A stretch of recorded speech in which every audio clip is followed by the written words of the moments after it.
Are you, like, serious? Stacy High exclaims, staring at a prom photograph of her and Marie Robards. Marie is, like, gorgeous.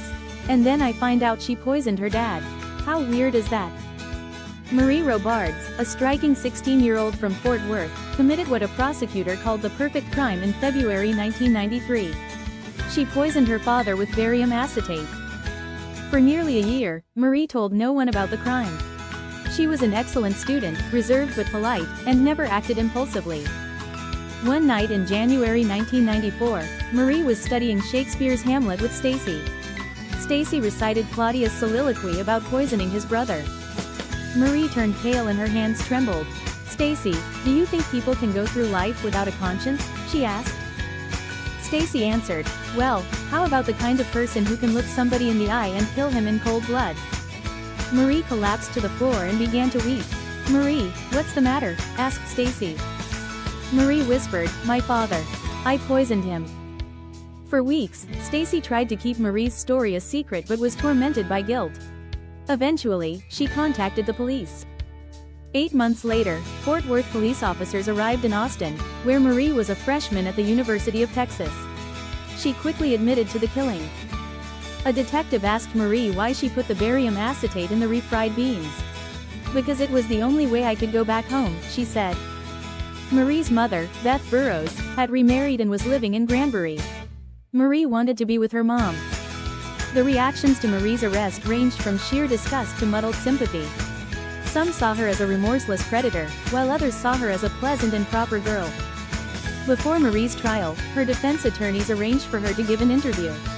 She said she never intended to kill her father but only wanted to make him sick. Marie's story became a twisted parable about the consequences of divorce, where children often navigate their own way while parents rebuild their lives. In Fort Worth during the 70s, Stephen Robards and Beth Lomer were high school sweethearts. They married young and had Marie. Beth became disillusioned with Stephen when he began having episodes of depression. They separated in 1980, and Beth took Marie with her. Beth remarried Frank Burrows, a former Navy petty officer.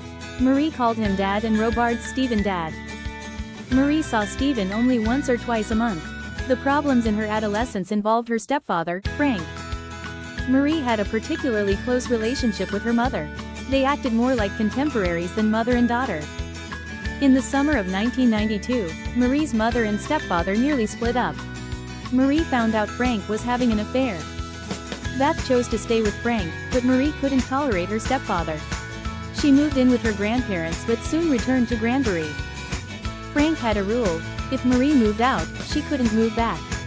Beth chose her husband, and Marie saw her move to Stephen's as abandonment.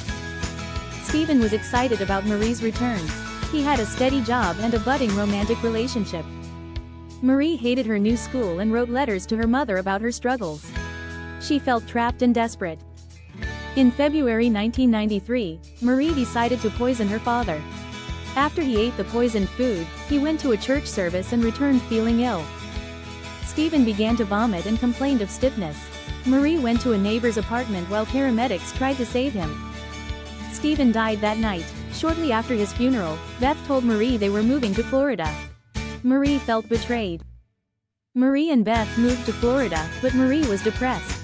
She returned to Texas to live with her grandfather. Marie enrolled in a new high school and became friends with Stacy. They were inseparable, but Marie kept her past a secret. After Marie's confession, Stacy agonized over what to do. She eventually told a high school counselor, who contacted the police. Marie was convicted of murder and sentenced to 28 years in prison. She hopes to get her college degree while serving her sentence. Our tagline: sometimes the darkest secrets come from the brightest smiles.